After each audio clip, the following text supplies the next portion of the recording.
Hello, hello. Yeah. Yes, Bu Metya. We can start now. Okay.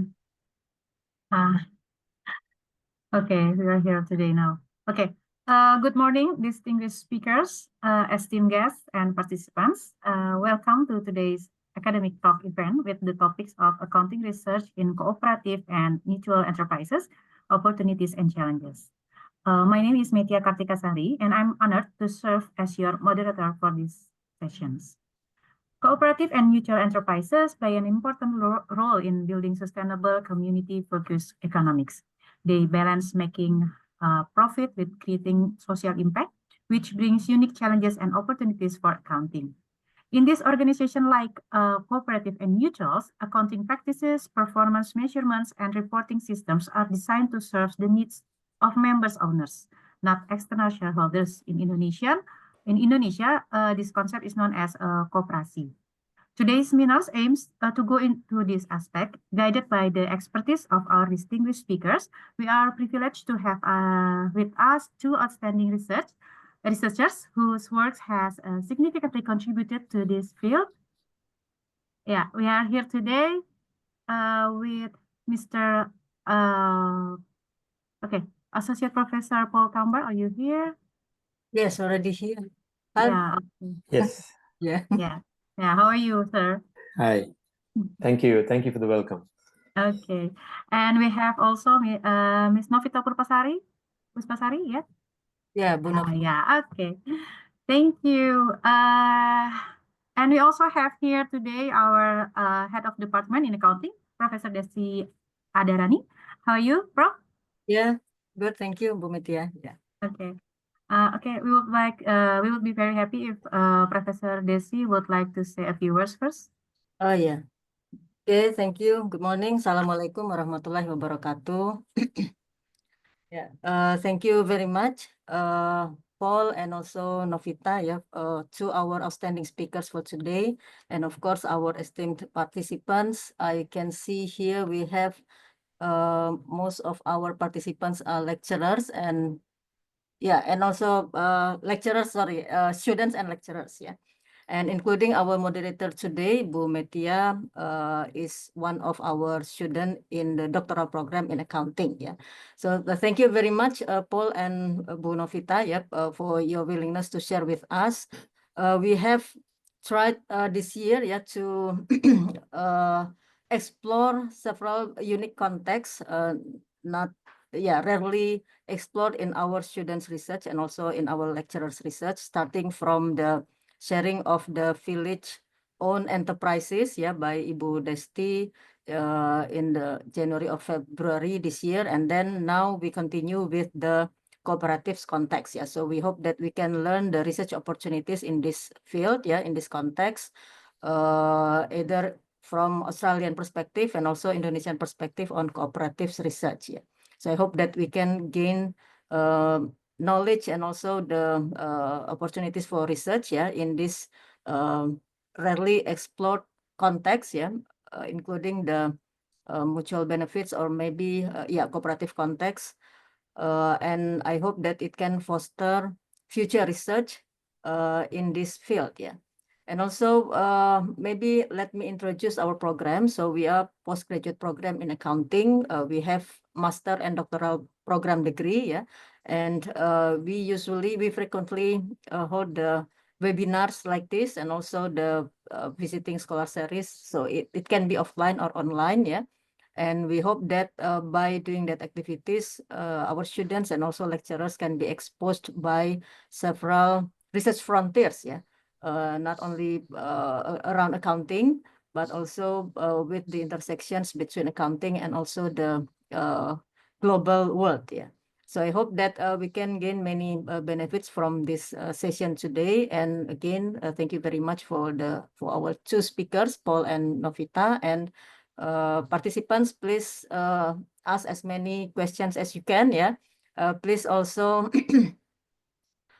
use our critical thinking, because the government is trying to set up a new type of cooperative in Indonesia, Koperasi Merah Putih, and then maybe you can ask about the research opportunities in this context, yeah, and whether it will relate or bring us to the new generation of wealth or something, yeah. Okay, thank you very much. So I end my speech here. Thank you, and yeah, go back to you, Bu Metya. Thank you. Thank you, Prof. And before we start, let's take a picture together. Okay. Yeah, this is our culture, right? For to become our memories. Okay. Yeah. Okay. Let's take pictures together. Participants, would you please turn on your camera? Yeah. Okay. Okay. Okay.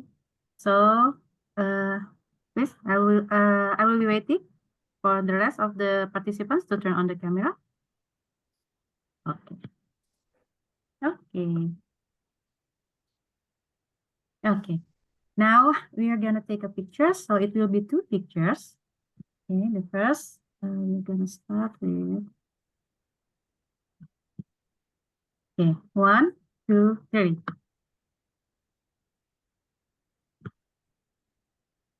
Yeah. Okay. Okay. We have our first pictures. Wait. We have to start the pictures. And then our second page, we're gonna have a picture again. So keep pause. Yeah. So okay. 1, 2, 3. Okay. Okay. Yeah. Done. Thank you. Thank you.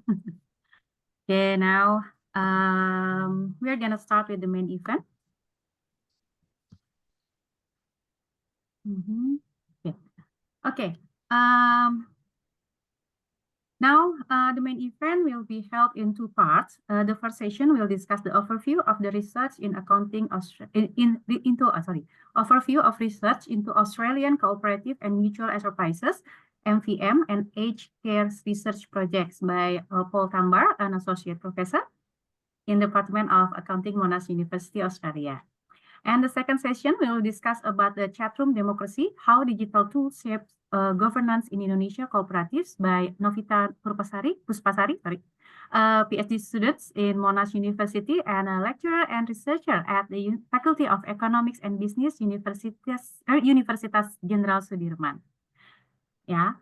Okay, together our speakers hopefully will bring a wealth of knowledge and practical insight to our discussion today. Their diverse experience will help us navigate the evolving landscape of accounting and governance in cooperative and mutual enterprises. Okay, so without further ado, let's start our first session on overview of research into Australian cooperative and mutual enterprises, MVM and aged care research project, with our distinguished speaker today, Mr. Paul Thambar. Thank you. Thank you for that warm welcome. I'm just going to share my screen. Okay. So before you start, I would like to introduce you first to the participants. Is that okay? Yep. Yeah. Okay. So Mr. Paul Thambar is an associate professor in accounting at Monash Business School and director of the Mutual Value Lab. His research explores management accounting and performance measurements in cooperatives, mutuals, and non-profits, including developing the mutual value measurements, or known as MVM. In the MVM is a partnership with the Business Council of Cooperative and Mutuals, BCCM. So Paul has published in many top-tier journals and actively bridged research and practices through industry collaboration. He's also a fellow of the Chartered Institute of Management Accountants and a Global Teaching Award recipient. Yeah, I welcome you, Mr. Thambar. So we can start your session until 10:40, which is like 30 minutes. Is that okay? Yeah, Thank you. Yeah. I will try and keep to the time. Thank you so much for that introduction, and thank you, Desi, for the opportunity to come and speak to you and your students and colleagues. I was really fascinated watching the video. I mean, it's a great description of your university. I'm really impressed. I would like to talk to you more about how we can collaborate more. I'm glad that Novita is here. Novita is doing her PhD with us. I am one of her supervisors, but she knows far more about cooperatives and mutuals than me, and particularly about the cooperatives in Indonesia. So I thought it would be good to have her come and talk to you as well about her research. She's just got her first paper in a journal from her thesis, which is, well, she's submitted it into a journal. So it's really an exciting time for her and for us too. So today I'm going to talk about cooperatives and mutuals, and more broadly, I'm going to talk about the research that I do in what I call social businesses. I have put down here my contact information, either through LinkedIn or through my Monash staff website. Feel free to look me up, and if you're on LinkedIn and you want to connect with me, I'm always happy to connect with people from different parts of the world. The photos you took, if you're going to put up a post, please tag us as well, because I will repost it as well. It will be good for all of us. All right, so I want to start with this statement, and I don't claim to have thought of this statement. This statement actually I heard from Professor Muhammad Yunus, who many of you may have heard of. He's a Nobel Prize-winning economist from Bangladesh, and I've heard him speak at in different forums, and he always says this. And it's not exactly his words; these are my words. But the point that he makes is that social business is good business. Business that is trying to solve community problems. And that's the way I think about my work with either cooperatives, with other forms of social enterprises. It's all about helping communities solve problems by using business principles and using accounting practices and methodologies. Now, within social business, the cooperative and mutual organizational model is a very well developed model, good structure, and more importantly, it's been around for hundreds of years. The first cooperative that was formed was back in the UK in the 1843, I think, if my memory serves me well, the Rochdale Cooperative, which was a textile and agriculture cooperative, just north of Manchester in the UK. So these organizations have existed for hundreds of years. So they are a very well structured social business model. And they're really businesses. By and large, they are businesses. They make profits, but they don't. They're not focused on maximizing profit. They're not like a listed investor-owned corporation that is solely focused on profit maximization. In a cooperative and mutual, profit is for a purpose, as they say. They are also what's known as, there's another term that is in vogue in social business, and that's what they refer to as the for-benefit organizational model. There's a Harvard Review article that was published back in 2011, where they use this term. They talk about the for-benefit enterprise. And to me, the for-benefit enterprise is really the cooperative and mutual. but it is very poorly understood. Now, I'm talking about the Australian context. In Australia, and I will show you give you some statistics. We are a large sector, but it is very poorly understood for a number of reasons. But two particular reasons that are relevant for us today is, one is that it is not generally taught in business schools in Australia. You can go through a business school in Australia and do a business degree. You can do a master's degree, you can do a PhD, and you will not really be exposed to the cooperative model. We are slowly trying to change that. We have a new unit that we have just started running called Social Business as a undergraduate elective unit. Novita has been working with us to help us put that together. And we are hoping that we can start changing the landscape in Australia. The other problem that these organizations have is that the value or the performance that they create cannot be easily measured. And it was the thing, this is the reason why I got involved with this sector when I was asked by a leader in the sector to come and do research in the cooperative sector, because they had this problem of being able to measure their value. And I got to say, I was quite skeptical when I first was asked to do this, because I thought, hang on, accounting has been around for over 500 years, and we can measure pretty much everything in society to a large extent. But then when I really got into the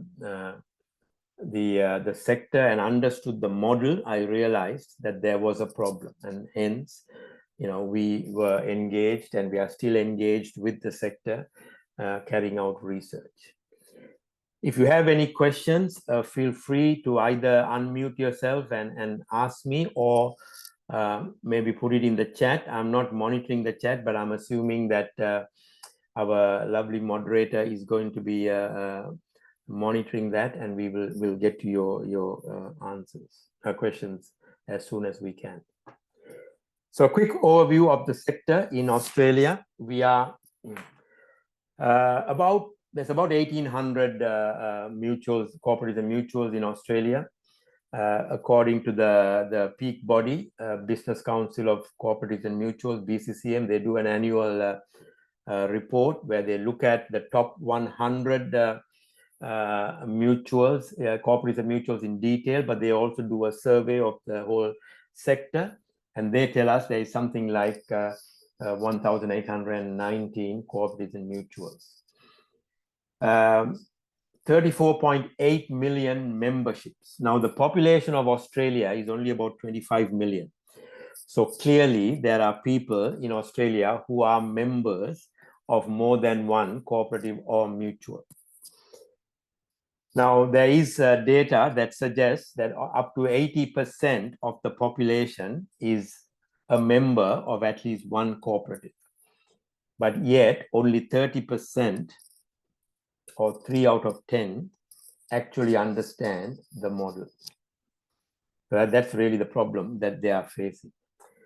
You can look at the turnover there, 164 billion. Now, this is just the top 100 of that 1,819 cooperatives and mutuals. They employ a lot of people, 89,000 people. They have a lot of diversity in terms of males and females in the CEO, in the C-suite. And the other statistic that I have seen that is not here that I really enjoy talking about is that in the Australian Stock Exchange, the average life of a listed corporation is just under 5 years on average. But if you look at some of our cooperatives, and I've got some examples here on this slide. If you look at Australian Unity, for example, they are one of the oldest cooperatives that you have in Australia. They've been around for something like 170 years. HCF is our largest private health insurer. insurance mutual. UniSuper. If you are an academic at a university in Australia, all your super is paid into, superannuation is paid into UniSuper. This is our retirement income. It's a mutual. If you are working in a university, you have a lab, you have buildings, and property and other types of risks that have to be insured. Guess what? The main insurer is a mutual called UniMutual. That is also, by the name you can tell it is a mutual. CBH Group, the largest agricultural cooperative in Australia, based in Perth, and it looks after or manages roughly about 50% of all the wheat that is grown and exported from Australia. So if you're getting Australian wheat into Indonesia, and I'm not sure that that's happening, chances are that wheat is coming to you through a cooperative called CBH. So these are significant organizations. Now, at Monash, at the Mutual Value Lab, our industry partner is the peak body, the national peak body for cooperatives and mutuals in Australia, called BCCM, the Business Council of Cooperatives and Mutuals. They're a very small organization. There's only 5 full-time staff, led by the CEO, Melina Morrison. And she's a wonderful CEO, very passionate about cooperatives and mutuals, and is a real driver of the sector in Australia, but also internationally. I haven't told her yet about this webinar that I'm running today, but I will be doing that because I have a call with her later on today, and she will be thrilled because she loves any publicity, any time we talk about the sector that is, from her perspective, that is a good thing. All right. So back in 2017, we were engaged by BCCM to do a research project to develop a performance measurement framework. So we spent a few months to understand the sector, to understand the problem. As I told you at the start, I was a bit surprised that they thought that they couldn't talk about the performance, the value that they created using accounting practices, accounting frameworks. But as we spent time in early part of 2017 with the sector, we ran focus groups to understand the sector, understand the problem. We realized that there was a real challenge in the sector, and that was almost an existential challenge. Because if you can't tell someone, I mean, just think about this. If someone asked you at the end of your day, whether you're a student or whether you're an academic or a practitioner, if someone asked you at the end of the day or on the weekend when you're at a party, or, so what's your week been like? What did you do? If you can't explain what is it that you do and what impact or value you think you have created in the week that's gone by, in a language, in a way that people would understand it, that's the real problem. That challenges your identity. It challenges your very existence. And that was really the problem that these organizations had.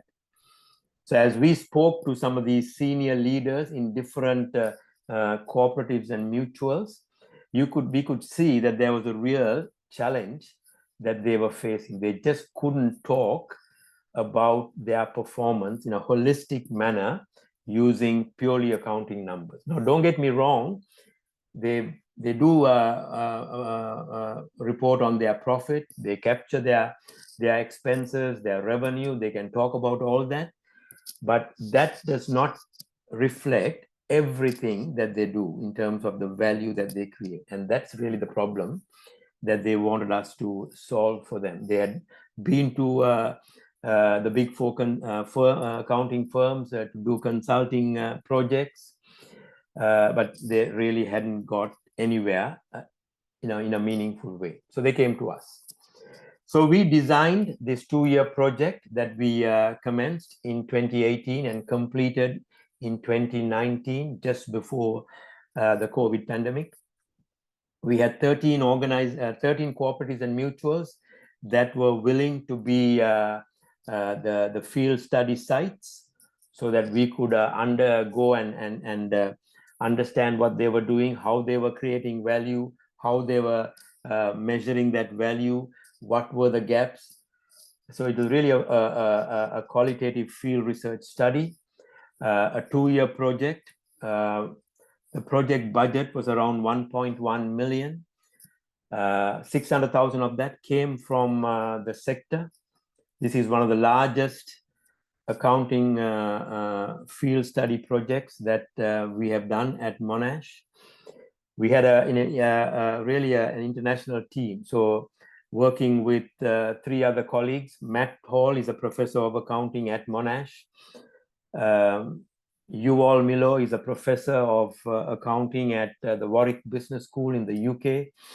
And Sarah Adams is a senior lecturer at ANU, which is an Australian university based in Canberra. So the 4 of us, together with a postdoc who worked with us for the duration of the project and was funded by the project, we spent 2 years going into these 13 cooperatives and mutuals, and they were drawn from all the different sectors where cooperatives and mutuals are represented in Australia.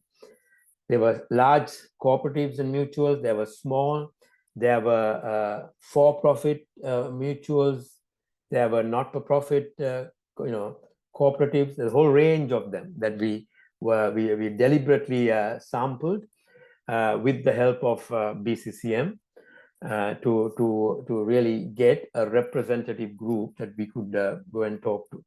And basically, what we did was we had 3 simple questions that we developed to help us collect the data to answer the question about how do you measure the value created by a cooperative or mutual. So our first question was, how do you create value? So what do you do, basically? Our second question was, how do you measure that value currently? What sort of accounting frameworks, practices, non-financial information, a whole range of things that you do to capture that value?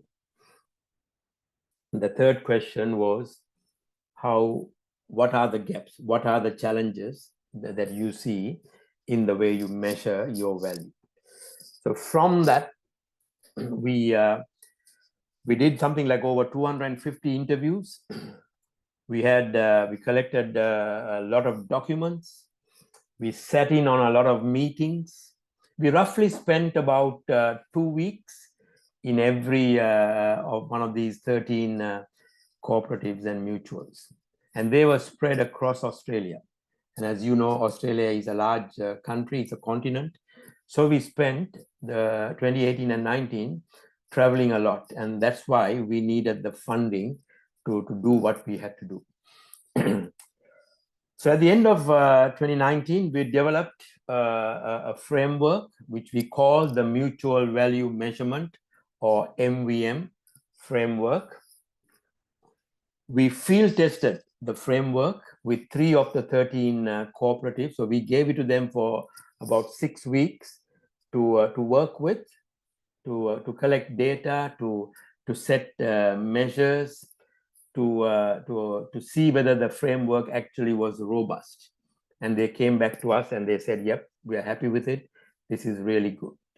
So we then formally launched it at so our partner BCCM have an annual conference where they bring the CEOs of all the cooperatives and mutuals in Australia together. So they had this conference in Perth in 2019 November, And that was where we were the keynote. We launched the framework. We described the framework. We provided the support material to help them understand this framework. And if you go to the website that I've got there, you will see a lot of information pertaining to that, to our work. Then 2020, of course, COVID came in and things slowed down a bit, but we were still working with them virtually, looking at, we were running webinars like this to explain to different cooperatives and mutuals. It's a large sector, as I told you, what this framework was. BCCM were leading this work. Then in 2021, something wonderful and very exciting happened. Melina Morrison came to me and said, we like this framework and it's really good. It's really meeting. It's really what we were lacking in this sector.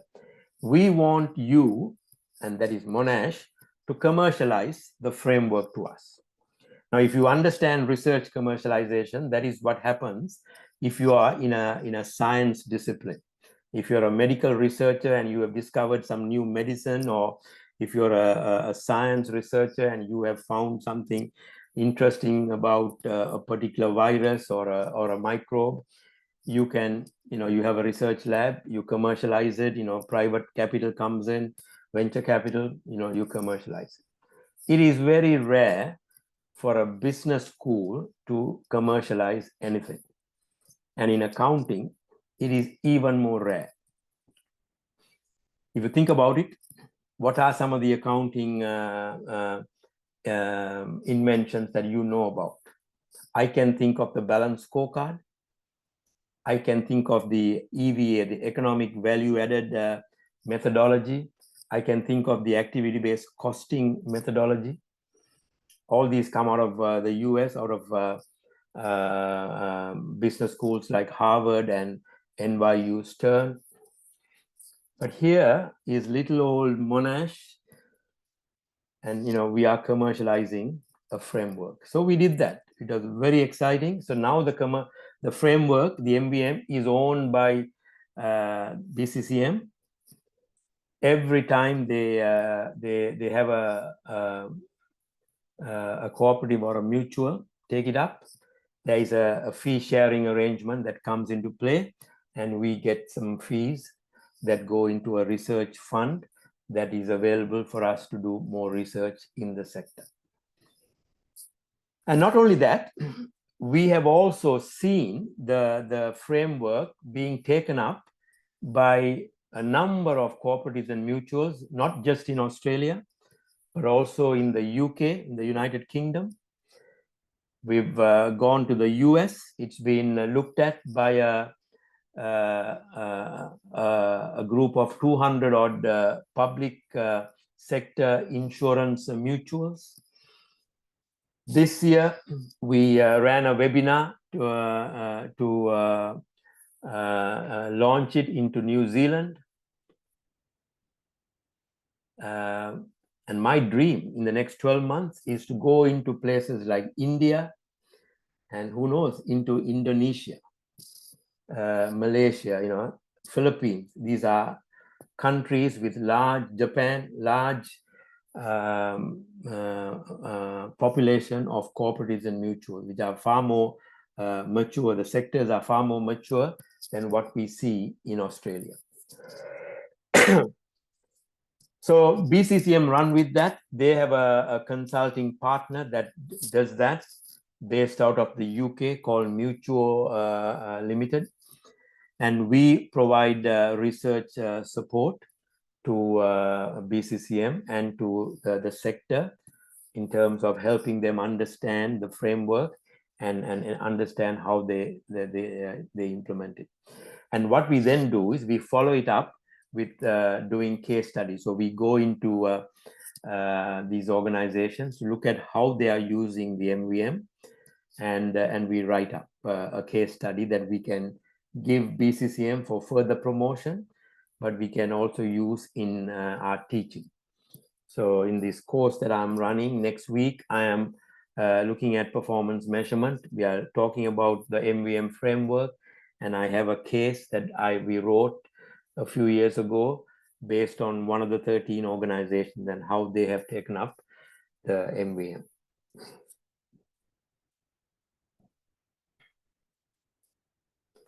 So that's the framework. It has got 6 what we call mutual value dimensions that you can see on the left-hand side. So what we basically say is that these organizations create value in these different dimensions. For example, commerciality. So this is the normal economic outcomes, profit or surplus or whatever you want to call it. Another way they create value is by going in and shaping a market. If you think about it, certainly in Australia, a lot of these cooperatives and mutuals were formed because there was some form of market failure. Right now, we are working on another project where there is market failure around aged care services that the government is trying to fix by looking at cooperatives as a solution. Member relationships, community relationships, ecosystem, and then mutual mindset. These are the different dimensions through which they create value. So we developed these dimensions based on the fieldwork and the interviews and the observations and the archival documents that we collected, which we analyzed to develop these 6 dimensions. But it all starts with the purpose, the mission, and the objective. These are purpose-driven organizations. They exist, they make profits, they do things because they want to achieve a particular purpose. And that purpose frequently is tied to a community problem or challenge. We don't specify particular metrics, measures that they can use, whether quantitative or qualitative, because the sector is so diverse. You've got agricultural cooperatives, you've got mutual banks, you've got mutual insurers, you've got social housing cooperatives, you've got cooperatives that operate in the automotive sector. One of the criteria that we suggested, and the sector was very keen on us implementing, was that they wanted a generic framework that they could then take and customize it to a particular sector. So we have agricultural cooperatives that have taken this and they are customizing it to their own context, but they're not changing anything. What we have seen so far is that the 6 dimensions of value apply to all cooperatives and mutuals. The emphasis that they place might be different. For some cooperatives, commerciality may not be a key dimension. For others, commerciality might be a key dimension. So they have the flexibility to work with this framework. We also then developed a simple accreditation scheme. Now, you have heard of different accreditation schemes like B Corp.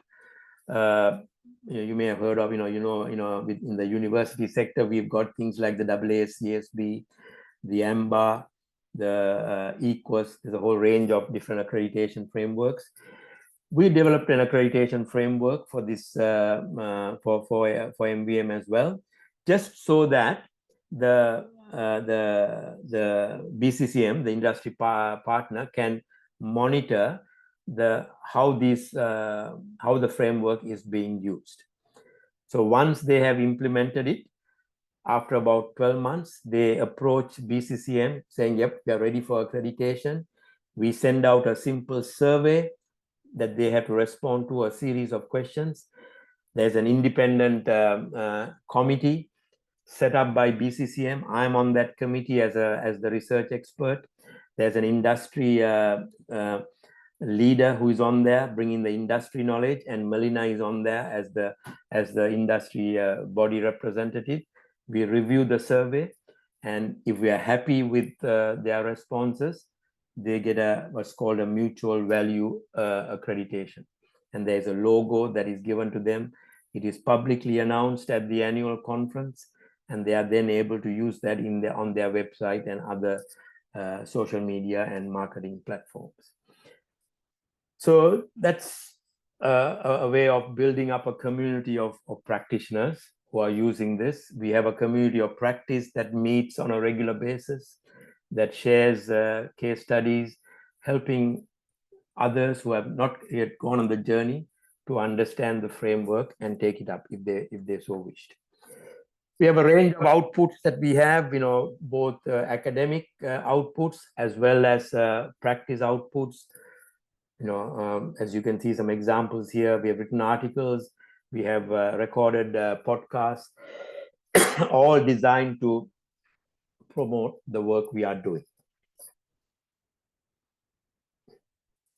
So that's my that's on the MVM. Now, currently, we are working on another interesting project with BCCM. And this is about aged care, looking at aged care services. So in Australia, in our regional areas, the market is thin for aged care. So if you're living in a rural area in Australia, and you're an older Australian, getting aged care services, getting either a residential aged care at a nursing home place or having care in your home is a challenge. So the Australian government has been running a pilot with BCCM, looking to see whether cooperatives can be set up to provide these services. We know that there are aged care, social care cooperatives in many parts of the world. We know about that in the UK, in Italy, in France, in Spain. There are aged care or social care cooperatives. I'm sure even in places like Indonesia, I'm not sure about your sector. Maybe Novita can provide more insight into that, but there must be cooperatives operating in the aged care. So this pilot program has now is almost coming to an end. They have identified 12 aged care startups in different parts of Australia, different types of cooperatives. 4 of those cooperatives are looking really ready to start delivering services from July onwards. And what we have been doing is we have been engaged as the research and evaluation partner. The MVM framework has been used not to measure the performance, but to help design these startup cooperatives. So we are seeing the framework being used in a strategic way as a strategic design tool, which to us as academics is very exciting, because for a performance measurement framework to be used like that, we don't see a lot about that being written up in the literature, in the academic literature. So we are very excited to see how the practitioners are using a measurement framework, not just to measure performance, but to also design the organization and to design the performance. So that is very interesting for us. And we are hoping that the program will be extended beyond June, and that we will continue to work with BCCM on this very exciting project. All right, so that's all about cooperatives and mutuals. Now, very quickly, I also want to share with you work that I do in other types of social businesses. So the one box is a social enterprise. It is not a cooperative or a mutual. It is a food relief charity in Melbourne that has been established by a commercial business called the Fruit Box. And what they do is that they help families and individuals in our community who are struggling to feed themselves. Now, you may be surprised by this. I was certainly surprised. Australia is a developed country.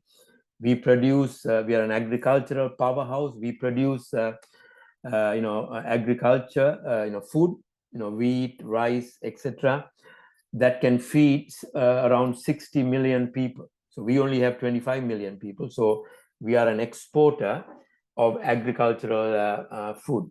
But yet in our communities, there are people who are struggling to feed themselves. So just before COVID, again, this is a long-term program. I am always a fan of working with industry partners on a long term. I like a long-term relationship, not just a one-off relationship. So they came to us and they said, we've been running this program where we provide a fresh box of fresh fruit and vegetables and bread to families every week for 40 weeks through primary schools. But we don't know whether the program is creating any value, or in other words, we don't know what the impact of that program is. Can you help us develop an impact measurement framework to help us understand the impact we are having? So we did, again, we were with some colleagues, different colleagues. I did some research. We started about 3 weeks before COVID hit, and then everything went online. So we worked with the staff at the One Box and the Fruit Box. We worked with the schools. We worked with community centers, with the families and individuals who are getting the support. And from that, we developed a measurement framework. So that was the first project. Then since then, we have done a number of other projects. At the moment, we are doing a 3-year study. We are into the second year of a 3-year study where we are following in a particular local government area called Dandenong, which is in Melbourne.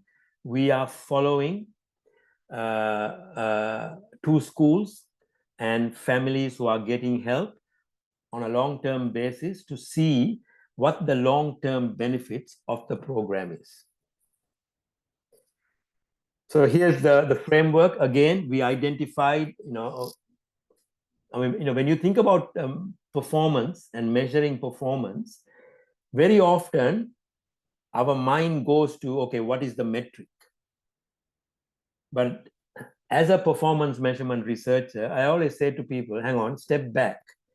And first, let's think about what is the purpose here? What are you trying to do? Okay, once we understand your purpose, let's understand what is it that you are doing to meet that purpose. Because that will then help us understand what dimensions of value are you operating in. So in this case here, they have 5 dimensions of value.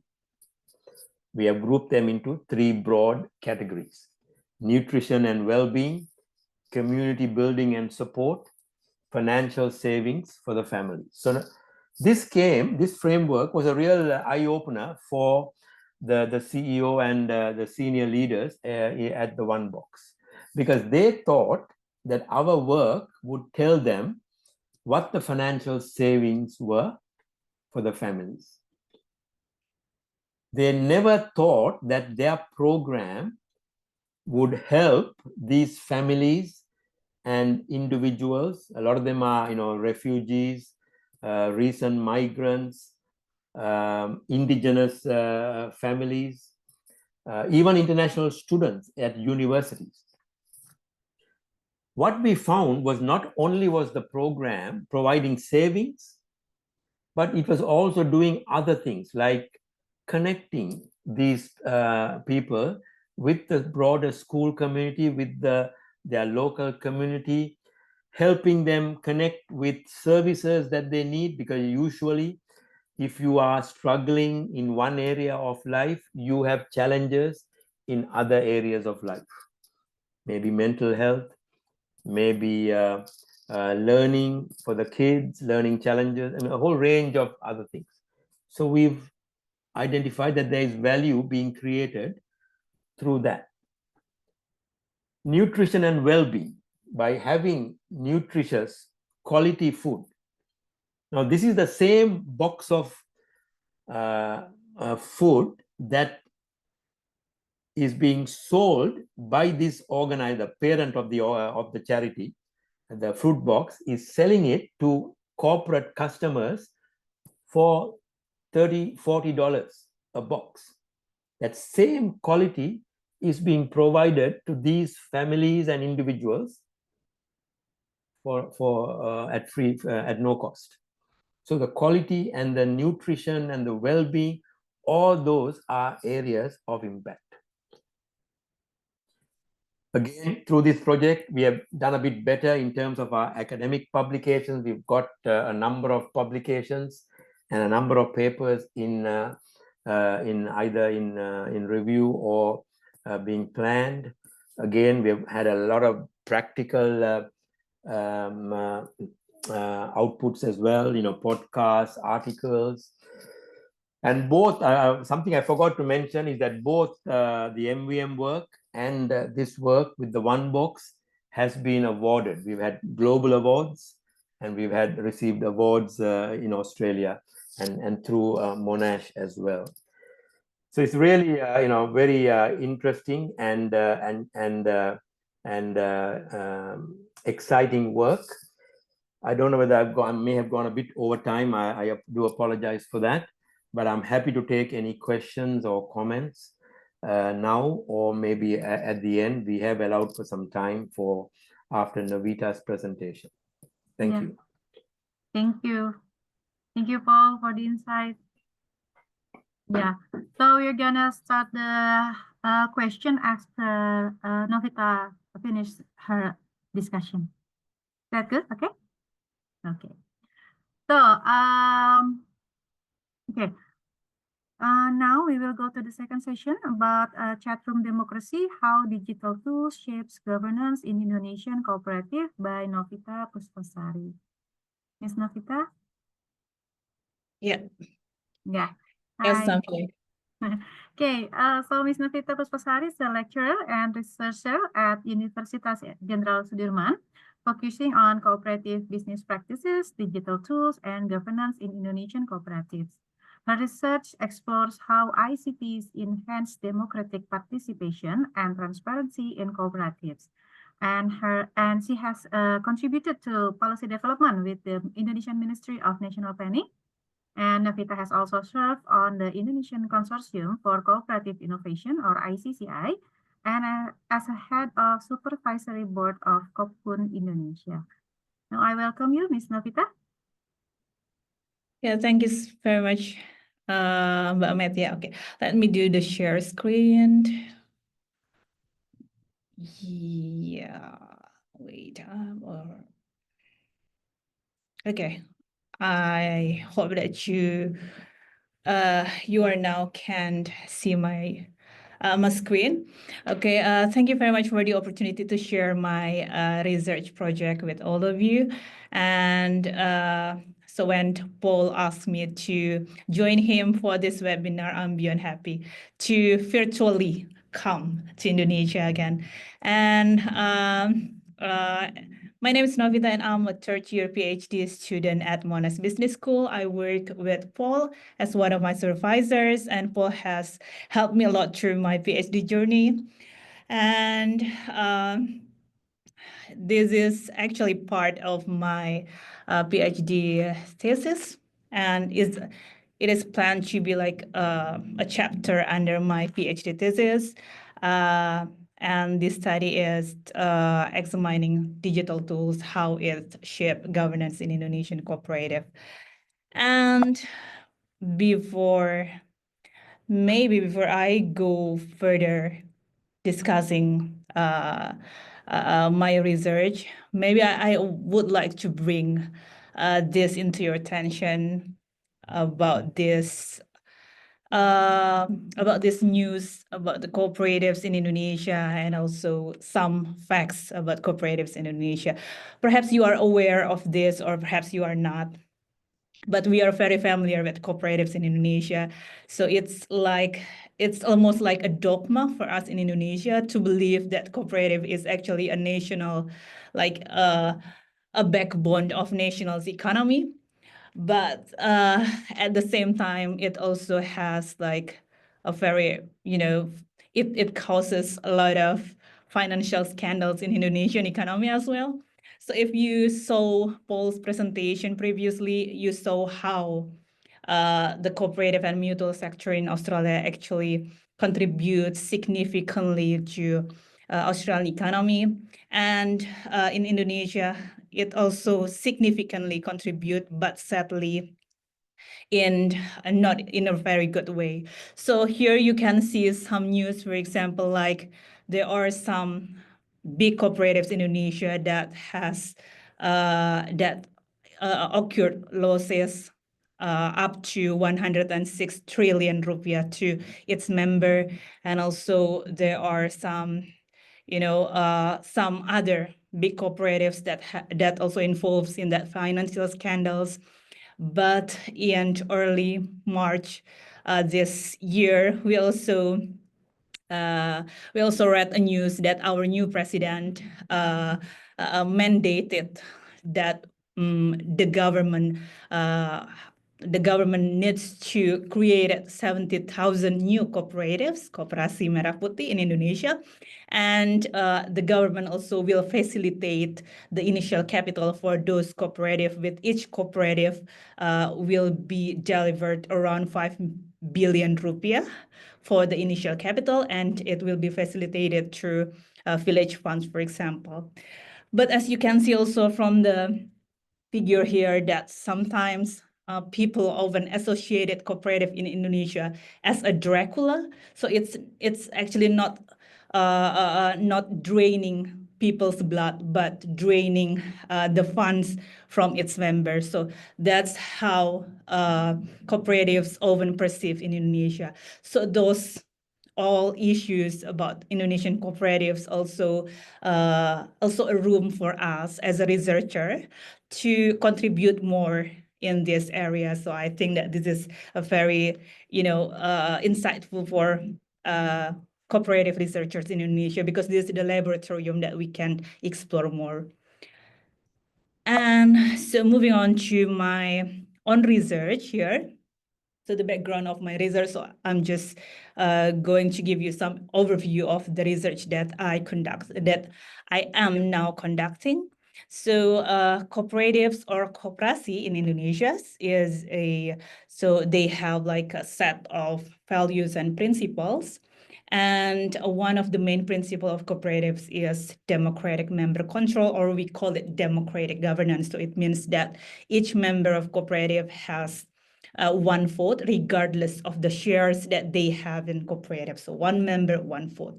But this democratic governance also presents several challenges, such as it's very hard to maintain or manage member participation, to keep members active in terms of participation in cooperative, and also because cooperative is a people-owned enterprise, people-owned business. So it's basically business. So it will have a management to manage all the business operation. So if the management restrict members to influence the cooperative decision making, for example, it can be there is like a managerial hegemony. And also it's very hard to balance diverse members' interest, particularly in cooperatives with multi-stakeholder members. And these challenges will slow down decision-making and also make governance and cooperative cumbersome. So some cooperatives actually have adopted digital tools and started from like a very simple tools like social media, like Facebook, for example, to increase member participation and also to share information to the members. But limited research exists on the role of digital tools in cooperative governance. So the digital tools that I use here in my study is WhatsApp groups. So I know that you are very familiar with WhatsApp and WhatsApp groups. So in Indonesia, WhatsApp is the most widely used digital platform with over 96.9 million users.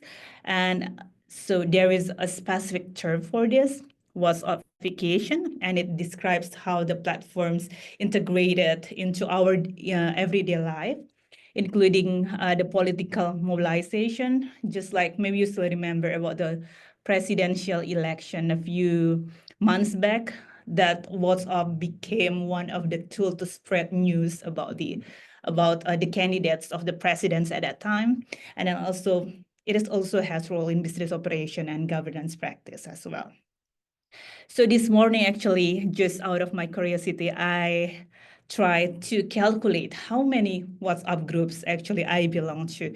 So you can also check your WhatsApp group now in your WhatsApp platforms.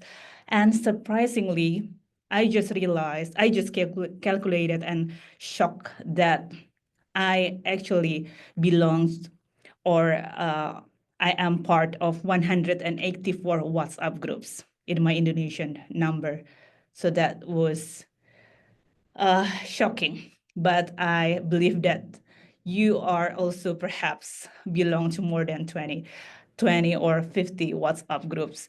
So it illustrates how WhatsApp has become our daily life communication. So we can't really live without WhatsApp. So going back again to my studies, so the aim of my study is to examine the role of digital tools. So in this context is WhatsApp groups in cooperative governance, and specifically how these tools support or hinder democratic governance. And the research question for my study is how do digital tools support or hinder democratic governance in cooperative? And in terms of theoretical lens, so I use participatory technologies by Macquarie 2015. So in this lens, it discusses how there are several stages in terms of participatory technologies. So in the first stage, for example, the technology itself, it can be used for community organizing to empower people, but then it can evolve to more technocratic processes that rely more on efficiency and expert-driven participation. And thus it might create tension between technocracy, which is more efficiency, and then democracy, which relies more on inclusivity in decision making.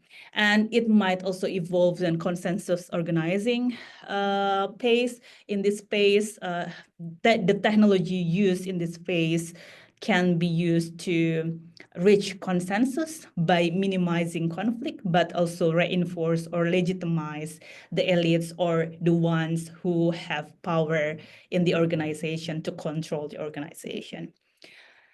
And then this is qualitative research, and the research setting is in, I call it Supermarket Cooperative as a pseudonym here, and it has around 1,500 members. And it also has the founders of the cooperatives, and by from some interviews that I conducted, some members revert the founders as the elite of the cooperatives, and they have transitioned through some key leadership roles, including the general manager, chairman, board members, and other strategic positions in the cooperative. And their business is in supermarkets and mini markets. And the last few years, they also did expansion in education institution. They also have agriculture cooperative, cafe, and also mini market networks. But due to its expansion, they also have financial challenges due to the debt repayment difficulties. So they had a huge loan from the banks, but then when COVID hit, then they were struggled to repay their debt. And here in this organization, WhatsApp groups, just like in any other organization in Indonesia, I believe that WhatsApp group play a role as a key communication tool for coordination and decision making. And this is my data collection. So I did what is called digital ethnography. So it's basically an ethnography, but I did it in digital environment by observing WhatsApp group interaction. And I involved in 3 WhatsApp groups, and I observed all of those 3 WhatsApp groups. And also did some supplementary data collection like interviews and in-person observations. And because the conversations in WhatsApp groups are very random, and they can be like hundreds or thousands of messages each day. So I tried to analyze them thematically. So I group the conversation to several categories or thematic. So there are like the program updates, discussion, debates, and also informal exchanges.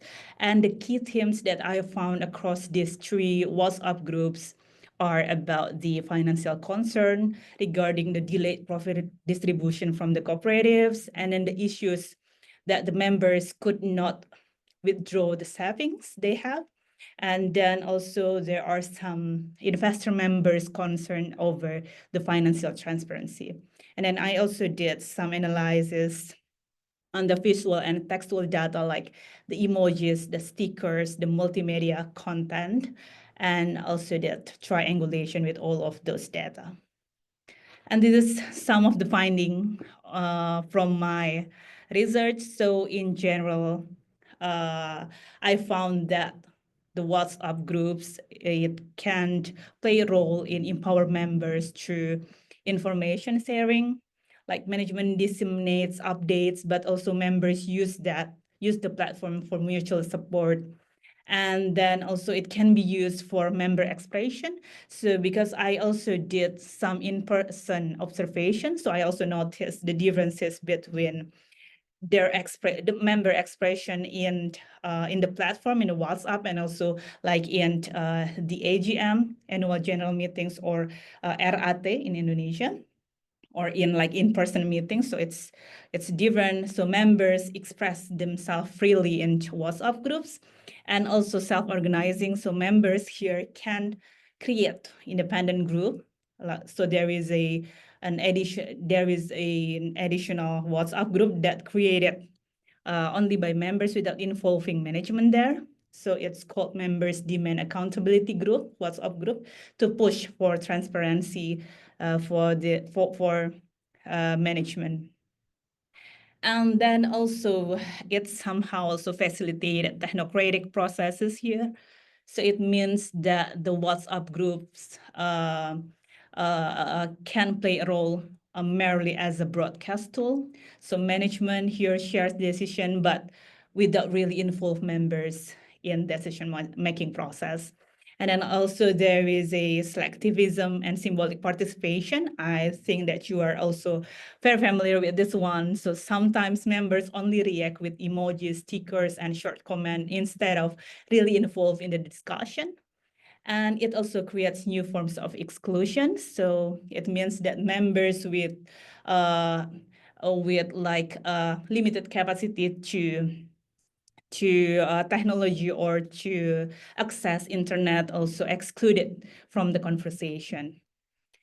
And it also reinforced the elite control, or the ones who have power in the cooperatives, and they did it by information gatekeeping. So for example, like the admins of the cooperative delete some, focal or critical messages from some members, and then sometimes restrict group settings and manage discussion. And also the founders of the cooperative and respected figures also try to influence the conversation, try to smooth all the focal or critical comments from the members. And also they did it in terms of co-optation of member-led initiative.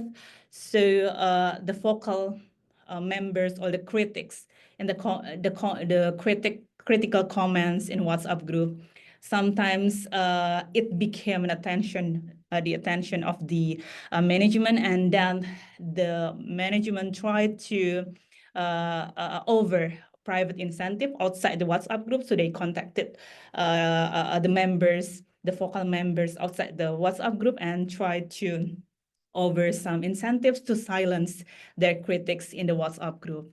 And then also management also tried to infiltrate the independent member group that has created by only the member, and try to shift the discussion toward more compliance. So yeah, from my study, it is I explore that digital tools can both support or undermine democratic governance in cooperative, and it might bring some implication of the study, like it might, when we talk about participation in cooperatives. And participation in cooperatives in digital tools. And I think we need to discuss more about what does participation means in digital tools. And perhaps we can move beyond the symbolic interaction toward like more active participation in decision making.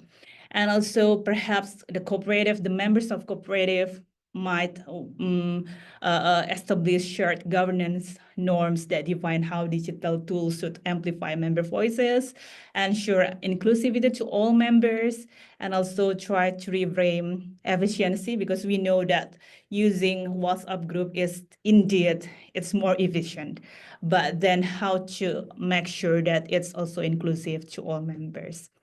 So I think that's all from me. But then I think there are a lot of things that we can deep dive into cooperatives in Indonesia, as previously I discussed at the beginning of my presentation, that cooperatives have been overlooked in accounting study, and also there are a lot of issues in cooperatives in Indonesia, and I think that it will create room for the researcher to explore more and also contribute more to cooperative sector in Indonesia. Thank you very much. Thank you. Thank you very much, Ms. Novita. It is very interesting that we can see that WhatsApp group can be used as a tools of research and analysis, especially in cooperatives. Okay. Wow. Very interesting subject. Yeah, that is true that cooperatives is not a common study that used in accounting study right now. But it is very interesting that Ms. Novita has just show us that many of case that related to cooperatives in Indonesia, it can be used as a, an idea for your research in the future. And Mr. Paul has just give us the MVM value creation concept that maybe can help you to measure the value of cooperatives in Indonesia. I really hope that MVM can be used worldwide broadly for cooperatives and any organizations. Okay, so let's start our discussion session today. So the participant can ask by raising their hands to interact directly and have discussion with our speakers, or you can leave a question in chat room. I am opening the discussion session right now. Please. Okay, while waiting, maybe question from me first. Yes, please. Triggers. Okay, thank you, Paul and Novita. I have two questions. The first for Paul, yeah. Regarding the performance measurement, well, if we want to apply it here, how can we take account for the lack of capabilities of human resources in Indonesian cooperatives? Do you have any experience or any any suggestions for us? And then the second one, in developing the performance measurement framework, yeah. So we have to ask the founders or the the staff first, right, about their purpose, and then about what they want to achieve. Do we also involve the stakeholders, or how what is the process of developing the performance measurement? And then the second one for Bu Novita. Yeah, but it is very interesting how we can use WhatsApp groups or maybe other technologies yet for the what do you call it, the technocratic governance, yeah. Considering the corruption in Indonesia that is rampant, that you have mentioned before, yeah, can we also use these tools to maybe as the monitoring tool to prevent the corruption to happen in Indonesian Indonesian cooperatives. Yeah, for example, by empowering the members. I'm not sure whether we can use the WhatsApp groups, because you've mentioned that the engagement is really shallow. Yeah, they just use the stickers or something. Can we use that the technology, yeah, to prevent or monitoring the corruption of the village funds, for example, that will be used by the village cooperatives? Yeah, yeah. Thank you very much. Right, I might go first. Thank you, Desi, for your question. I think I might be wrong here, but you can correct me if I got the question wrong. But I think your question is more broadly about how does a cooperative go about taking on the MVM and working with it and implementing it, yeah, and measuring the value they create. So we have a process. So the first thing I want to say is that our industry partner, BCCM, own the framework. So we don't own the framework from a commercial perspective. So we have worked with them to set up a process to follow. So basically what happens is we run webinars to introduce the framework to audiences. So a few weeks ago, we connected with so BCCM have connections with other peak bodies in different countries. So they engaged with the peak body in New Zealand. The peak body over there ran a webinar and invited some of their cooperative leaders to come to the webinar. And I presented along with a guy called Peter Hunt, who is the managing director of the consulting practice called Mutual that works with BCCM. So we did a webinar where I introduced the framework and talked about the research. Then Peter spoke about the approach to implementing the framework based on their experience across the world with the framework. So we start, that's generally the way the process starts. So now, having had that webinar, there is a cooperative that is interested in having a further conversation. So now BCCM and Mutual will go to that organization. I may or may not be involved in that because I'm sort of the academic partner. They will present to the board and to the senior leadership team in more detail in terms of how to work with the framework and what needs to happen. And then there will be a project that will be set up that basically helps to bring that framework, implement that framework in that organization. Obviously, the capability and the support required will depend on the cooperative. If you are a small cooperative or mutual and you don't have a lot of capability in-house, you may need more help from BCCM and from Mutual.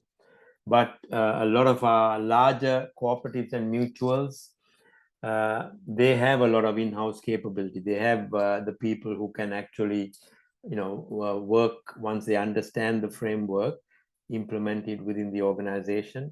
And then BCCM and Mutual only provide they are like a sounding board. They're like advisors. They just advise on different issues that come up down through that process. So that's generally how it works. So, again, if we were to come to Indonesia, for example, I'm sure BCCM will have contacts with industry bodies over there.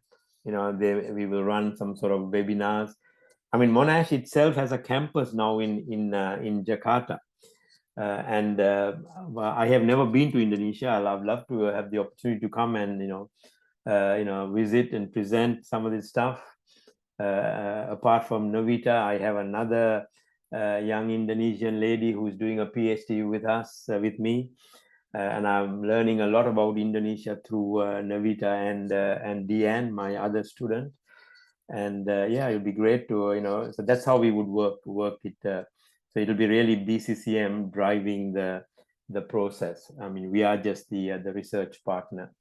We don't own the commercial rights. So I can't go into an organization, even though I was part of the team that created the framework. Legally, I can't just go into an organization and talk about the framework without BCCM being involved. Thanks, Paul. Yeah, I think it's my turn to answer a question from Budesi. Thanks for the question, Budesi. So your question is about to what extent we can use digital tools like WhatsApp groups to, for fraudulent activities in Indonesian cooperatives. So I think at the least we can use it.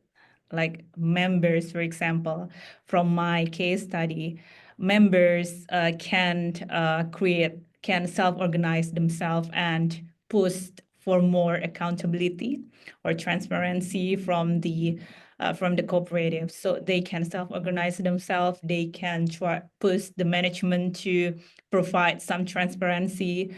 And I think perhaps in in-person meetings or in like AGM, RAT every year, as a member, sometimes you don't really have the platform to voice your concerns, or you don't really feel confident to voice your concerns in front of many people. But perhaps it might not be the case with the WhatsApp groups. Some people sometimes they tend to be more active, or they tend to be more expressive in WhatsApp groups.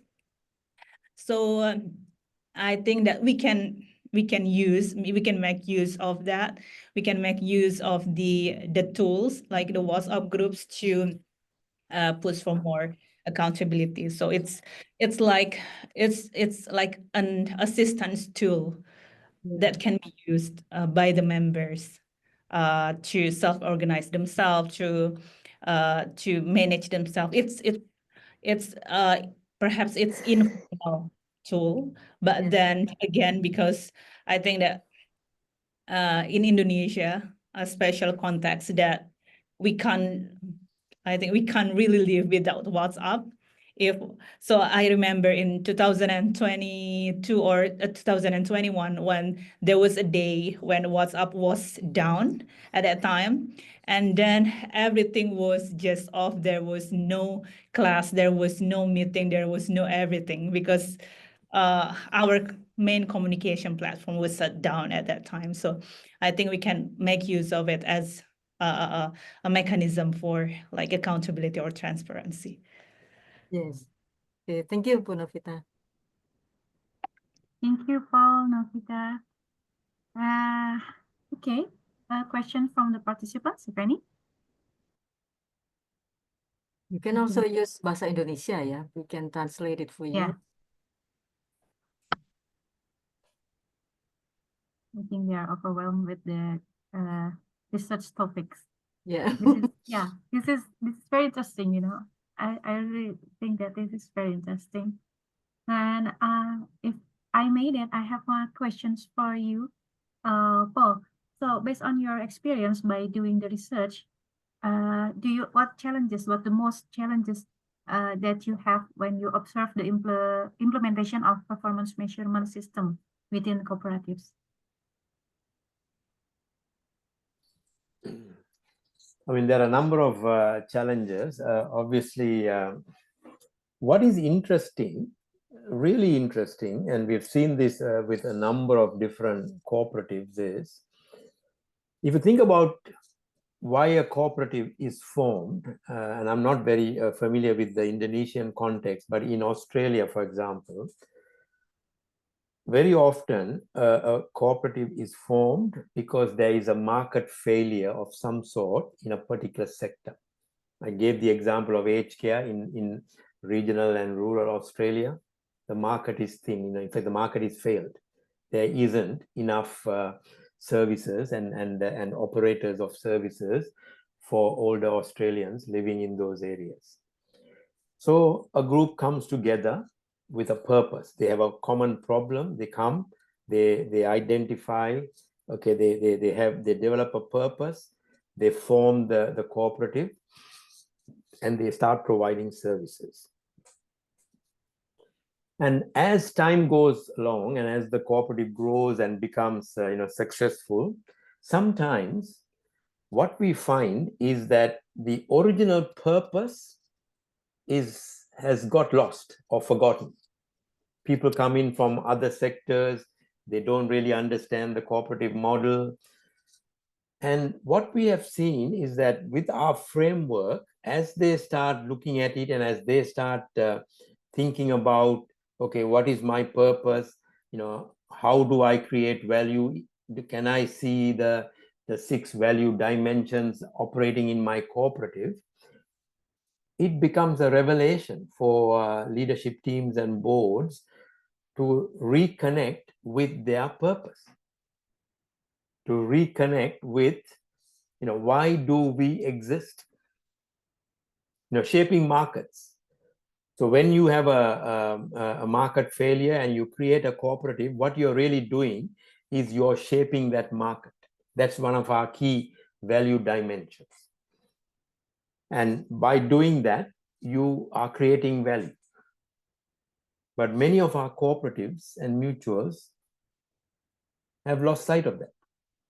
And then many of them have said to us, oh, I've forgotten the fact that we actually went into this market and we shaped it, we maintained it, we developed it. And, we are now, you are reminding us of that. So it's about helping people reconnect with the purpose and with the way they create value. So that's one of the things, challenges that prevent people from really understanding the value they create, because they seem to have lost sight of that purpose. Of course, capability is always a problem. If you are a small cooperative, there are many CEOs of smaller cooperatives that have said to me, I don't have the capability in the organization to take this on. I want to, but I don't have the capability right now. So that's the challenge. Of course, the larger cooperatives, there's a different perspective on this challenge. They've got so many different frameworks and systems and processes.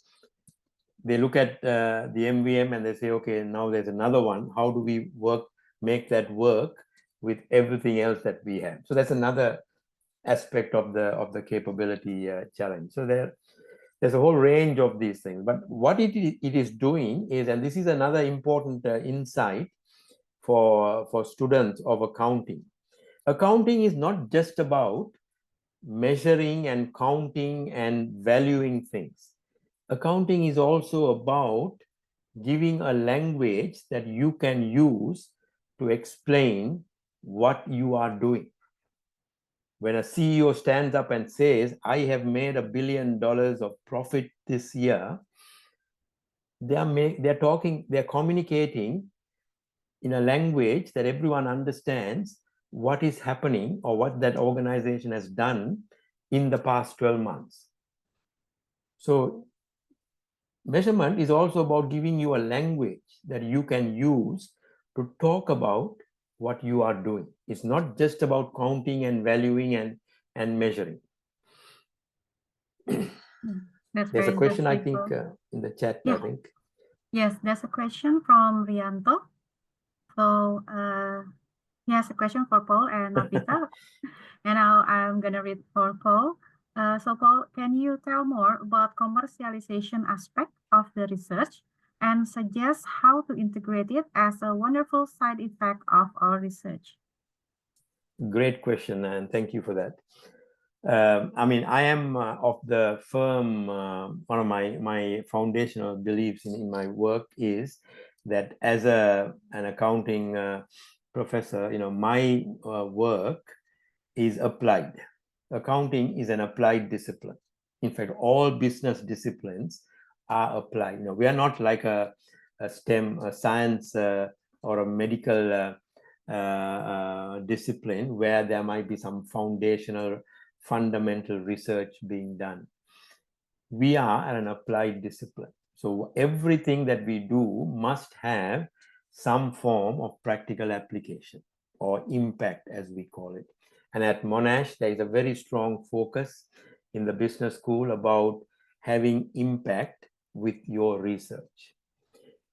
But that doesn't always mean that we end up, commercializing what we have done. Because as I've said to you in the earlier, it is very difficult, very unusual to commercialize business research, accounting research. But where you can do it, we should push on and do it, because it puts down a marker in terms of the value that your research is actually having. I mean, at the end of the day, what does commercialization mean? It just means that business or industry sees value in your research and comes to you and says, can we buy this off you? That's what is happening, really. And that really is an ultimate mark of impact, I would say. So I think we should all aspire to do research that has practical impact. And if we are fortunate enough to commercialize some of that research, great.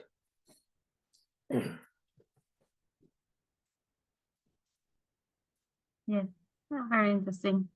So that's the answer, Rianta. Now I am going to Ms. Novita. So Rianta says that he's interested in listening to how you immerse yourself in the WhatsApp group while also collecting data for your research in digital ethnographic method. Can you share some interesting experiences while you were in that WhatsApp group, such as how do you position yourself among the many interesting discussion in chats? Something like that. Can you please share it with us? Yeah, that's a great question. Thank you very much for asking this.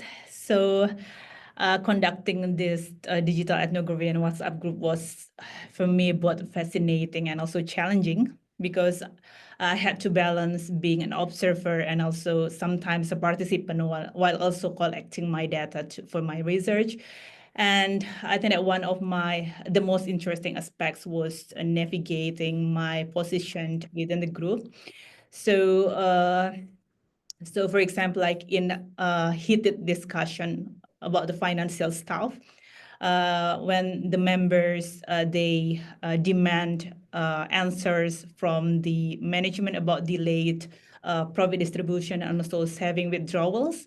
So I noticed that the language, the tone, the emojis that carried, I think that they carried strong meanings.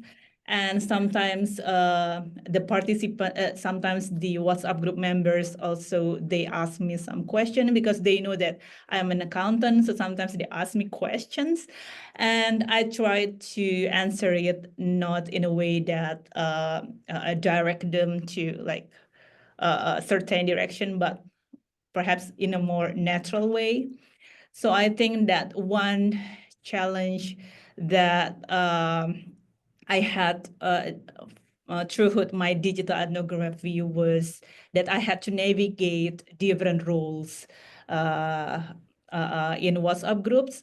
Sometimes I acted as a silent observer, sometimes as an engaged participant, and sometimes also just an active listener in in the conversation. So I think that this experience, it's fascinating but also overwhelming. But I think that this kind of method, I think it's very interesting to engage with them, but also I have to navigate those different roles in the WhatsApp groups.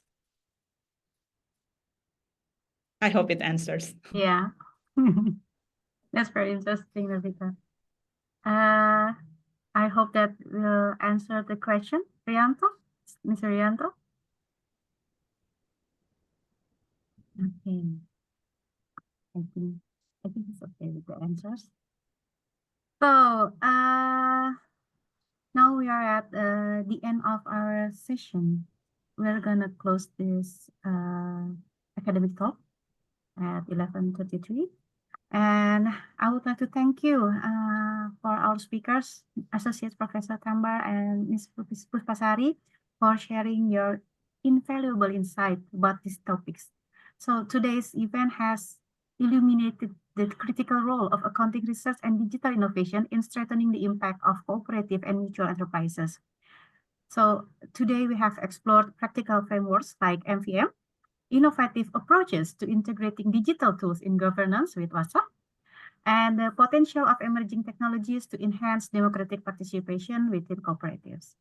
As we reflect on this discussion, it will become evident that advancing our accounting practices and embracing digital innovation will be a unique values and mission of cooperative enterprises, and it is very essential for them.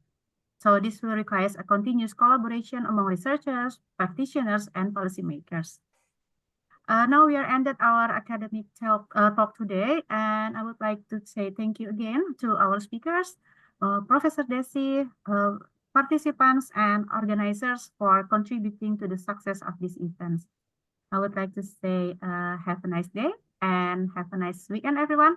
See you in another event. Bye. Thank you. Thank you. Thank you, everyone. Thank you. Thank you, Desi and Metya.